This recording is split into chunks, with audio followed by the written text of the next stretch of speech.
मैं जो YouTube channel आपने पूछा कि क्या आपका मकसद, तो मैं यूट्यूब चैनल बना के मैं लोगों को, यंग बच्चों को, ज़्यादातर आज का स्टॉक मार्केट को भी वो गैमलिंग की तरह से लेते हैं। शायद आपको पता हो कि अब इंडिया में जैसे डे ट्रेडिंग होती है कि आपने सुबह लिया, दोपहर के 1 घंटे के बाद निकल गए, 2 घंटे के बाद निकल गए, वो उसे जुआ कहते हैं। स्टॉक मार्केट से डे ट्रेडिंग क्या है? वैसे चले आपने डे ट्रेडिंग यही होती है कि आज जो आपने सौदा किया, सुबह मार्केट 10 बजे खुली, 4 बजे बंद होना, 10 से लेके 4 के बीच में आपने उसको खरीदना बेचना करते रहो। कभी खरीदा, भाव बढ़ गया, बेचा खरीदा, 4 बजे उस आपको क्लोज कर देना उसको। आप घर कोई नहीं लेके चीज जाओगे, तो 4 बजे तक आपका प्रॉफिट जो लॉस हुआ, प्रॉफिट या लॉस हुआ, वो आपका डे ट्रेडिंग का लॉस प्रॉफिट है। तो इसमें लोग यानी रोज आपकी जंग है, जुए वाला हिसाब हो गया कि जब आप कसिनो जाते हो या जीत किया होगा या हार किया होगा, लेकिन एक टाइम के अंदर आपने खेल के वापस आना। तो स्टॉक मार्केट किस लिए बनी थी? स्टॉक मार्केट बनी है इन्वेस्टमेंट के लिए। जो लोग स्टॉक मार्केट में इन्वेस्टमेंट करते हैं लॉन्ग टर्म के लिए, वो लोग बहुत पैसा बनाते हैं। अच्छा, अब ये आपने फिर कसिनो से खूब पैसा बनाया? एज एन एम्प्लॉई पैसा बना, क्योंकि अच्छी सैलरी देते हैं कसिनो वाले, बहुत अच्छे बेनिफिट्स देते हैं, बोनस, एवरीथिंग। कसिनो ने खूब कमाना। ठीक है, तो आपने खूब पैसा बना के छोड़ दी। कसिनो से बहुत खूब पैसा नहीं बनाया गया। अच्छा, कसिनो तो एक जॉब होती है, जॉब अच्छी सैलरी थी, तो उसमें पैसा, घर का स्टैंडर्ड, मेरा लिविंग स्टैंडर्ड अच्छा हुआ, घर अपना खरीदा, सारी चीज़ें अच्छा मेरा लाइफस्टाइल हो गया। जो पैसा बना ना, वो स्टॉक मार्केट में और प्रॉपर्टी में बना। मैंने 2008 में फाइनेंशियल क्राइसिस आई थी अमेरिका में, अगर आपको याद है, सब कुछ तबाह हो गया था। 5 लाख वाला घर जो है ना, वो 1.5 लाख का मिल रहा था। तो तब भी मैंने एक तरह से रिस्क लिया। तब क्या किया ये जरा आप तफसील से बताइए। ये अपना घर तो लिया मैंने, मेरा पहला घर 2008 में ये बना लिया। कहाँ पहले किया? रिवर साइड में, उधर, हाँ, कैलिफोर्निया में। तो उसके बाद मैंने एक घर जो अपना लिया, तो पहले मैं किराए पे रहता था, तो घर लेने के बाद दूसरा, 6 महीने के बाद दूसरा लिया, फिर तीसरा लिया। तो मेरे साथ वाले जो कुलीग के कहते, यार तू बेवकूफ़ है, तू इस समय तो सब बेच रहे हैं घरों, और तुम खरीद रहे हो। मैं खरीद रहा हूँ, तो यही तो टाइम है खरीदने का।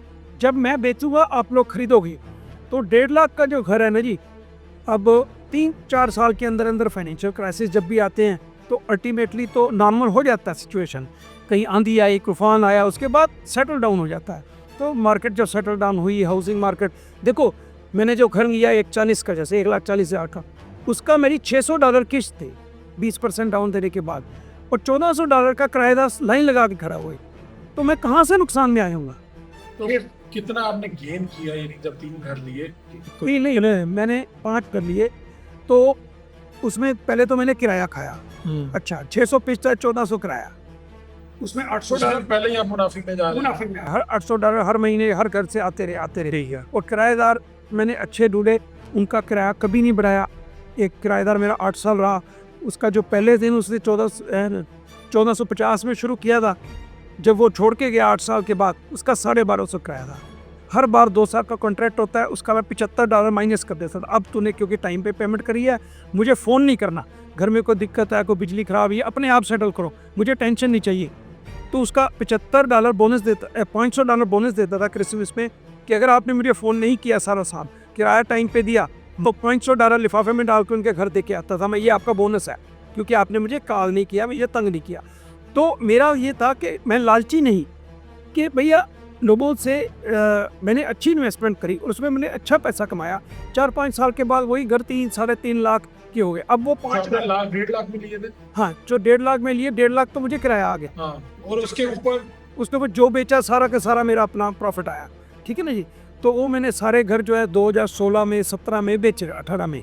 हालांकि मैंने थोड़ी जल्दी कर दी, सारे बेच दिए। हाँ, सारे अपना छोड़ के, बाकी जो किराए वाले करते सारे बेच दिए। तो मेरी बेगम मेरे से आज तक खफा, क्योंकि वो उसके बाद और बढ़ गई।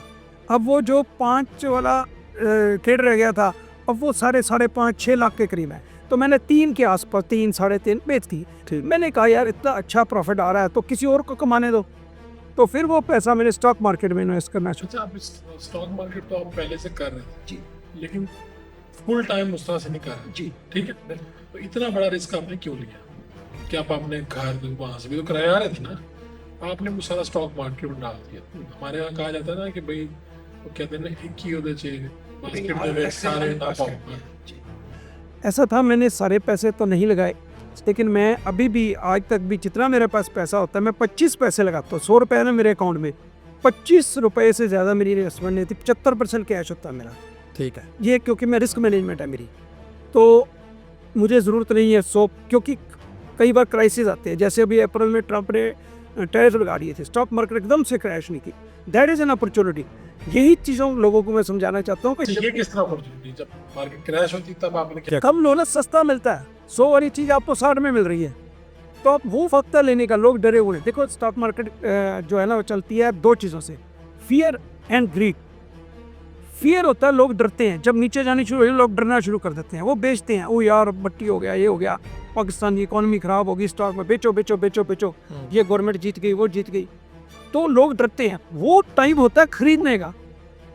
10% लोग खरीदते हैं, 90% उसको बेचते हैं। वो ऊपर खरीदते हैं, नीचे जाके बेचते हैं। आपको करना उल्टा है कि जब डिप आए, मार्केट नीचे जाए, तब इन्वेस्ट करो, तब ले लो चीज। जी प्रॉपर्टी भी ले लो। कई दफ़ा ऐसा इंसिडेंट होता है कि हमारे यहाँ पॉलिटिकल इवेंट्स हो जाते हैं, कुछ हो जाता है, वार लग गया, जैसे इंडिया पाकिस्तान में झगड़ा पीछे हो गया, तो प्रॉपर्टी प्राइसेस, स्टॉक मार्केट नीचे ली। That is an opportunity.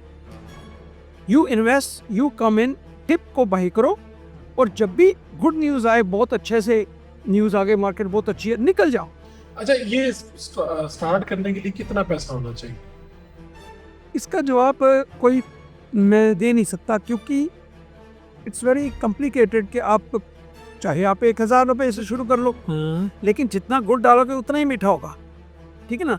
तो इसमें ये जवाब देना इसका बड़ा मुश्किल है कि कितना होना चाहिए, आपकी कितनी नेटवर्थ है। अच्छा, आप तैयार कब होते हैं इसके अंदर काम करने के लिए?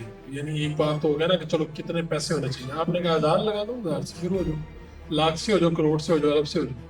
लेकिन अगर अब आपको ये पूछा जाए कि आप तैयार कब होते हैं, तैयार से मुराद ये कि आपको बेसिक चीजें क्या पता होनी चाहिए? बहुत अच्छा क्वेश्चन है। लोग बिना तैयार हुए ही कूद जाते हैं, ये सबसे बड़ी प्रॉब्लम है। आपके पास पैसा है, कहीं से भी पैसा आया, आपने प्रॉब्लम बेची, आप सोचते हो कि मैं इसको डबल करूं, आप स्टॉक मार्केट में कूद जाते हो बिना नॉलेज की। कम से कम आपको बेसिक्स पता होना चाहिए कि भैया स्टॉक मार्केट होती क्या है, ये चलती कैसे है, फंडामेंटल्स क्या हैं। कोई आपको बताने वाले बहुत से मिल जाएंगे। आजकल चार्ट्स बनते हैं, ये स्टॉक मार्केट के चार्ट्स, ये टेक्निकल्स, ये जी चार्ट ऊपर जा रहा है, नीचे जा रहा है, कैंडल बंदी, सब जो है ना वो नुकसान वाले काम है। आप पहले अपने आप को एजुकेट करो। यूट्यूब पे इतनी इन्फॉर्मेशन अवेलेबल है, मैं भी वही करता हूँ। मेरी अगर आप अपनी वीडियोस के जरिए यही लोगों को आगाही देते हैं। मैं ये कहता हूँ कि गैम्बलिंग में कभी आपका फायदा नहीं हो सकता, कभी नहीं कमा पाओगे आप। एक दिन कमाओगे, दूसरे दिन, तीसरे दिन सारा गवाओगे, प्लस अपनी जेब से गवाओगे। उसको मत करो। स्टॉक मार्केट को एज एन इन्वेस्टर, मैं एक छोटा सा एग्जांपल देता हूँ बड़ी। एप्पल 2005 में इसका फ़ोन आया था, आईफोन फर्स्ट, 2005 या 6 में हो सकता है, एक आधा साल में वही फिचो। तो जिस बंदे ने एप्पल का एक फ़ोन खरीदा, $700 का फ़ोन था, ठीक है जी। अगर किसी इंसान ने वो $700 का फ़ोन की बजाय एप्पल का शेयर ले लिया होता, स्टॉक जिसे कहते हैं, $700 में, तो आप अंदाज़ा लगाओ आज कितने हुए उसके पास।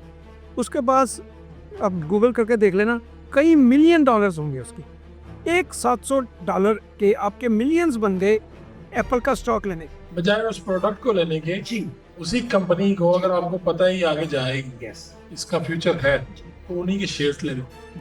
देखो गूगल, एप्पल, एनवीडिया, ऐसे स्टॉक्स हैं, माइक्रोसॉफ्ट, ऐसे स्टॉक्स हैं, टेस्ला। अरे लोगों ने इतना पैसा बनाया, आप इन्वेस्ट करके छोड़। सबसे ज़्यादा पैसा मार्केट में लगता है इन्वेस्ट। आपने कितना इन्वेस्टर के तौर पर पैसा बनाया लोगों को मोटिवेशन के लिए, अगर आप बताना चाहेंगे तो कितना बनाया होगा? देखो ऐसे फिगर शुरू में जैसे अपना कैपिटल छोटा होता है, तो मैं आपको बताऊं कि पिछले कुछ साल से मैं पैसा अपना डबल कर, कितना बता दूं, साल में मैं डबल कर लेता हूं। तो उसकी मेरी स्ट्रेटजी, मेरे 5 अकाउंट्स हैं, अलग अलग अकाउंट्स में अपनी स्ट्रेटजी अगर बताऊं, ये मैं इन्वेस्टिंग करता हूं अच्छे ग्रोथ वाले स्टॉक्स, जिनको स्टडी करके उनके फंडामेंटल देख के, छोटी कंपनी है, अभी बड़ी हो रही है, ग्रो कर रही है, वहाँ पैसा बनेगा। जब एप्पल थी तो किसी को उस दिन नहीं पता था कि एप्पल $4 ट्रिलियन की कंपनी बन जाएगी। एनवीडिया 2015 में $30 का स्टॉक था, आज $6000 का स्टॉक है उसका, एनवीडिया का, स्प्लिट को अगर काउंट कर लें। तो आपको ग्रोथ ओरिएंटेड स्टॉक्स लेके लंबे इन्वेस्ट कर दें। एक तो मैं एक अकाउंट में वो करता हूँ, एक में मैं डिविडेंड पेइंग स्टॉक्स, डिविडेंड देती हैं कंपनियाँ, डिविडेंड पेइंग स्टॉक्स लो और उसके आप कवर्ड कॉल बेचते रहो। थोड़ा ज़्यादा टेक्निकल हो जाएगा उसकी, मैं ज़्यादा पैसा बनाता हूँ जी ऑप्शंस पे। ये क्या है? स्टॉक की ऑप्शंस होती हैं, डेरिवेटिव्स जिसे कहते हैं, call options and put options. वो एक तरह से थोड़ी सी स्पेकुलेशन करो, लेकिन आपको अगर नॉलेज है तो सबसे ज़्यादा पैसा ऑप्शन सेलिंग में है।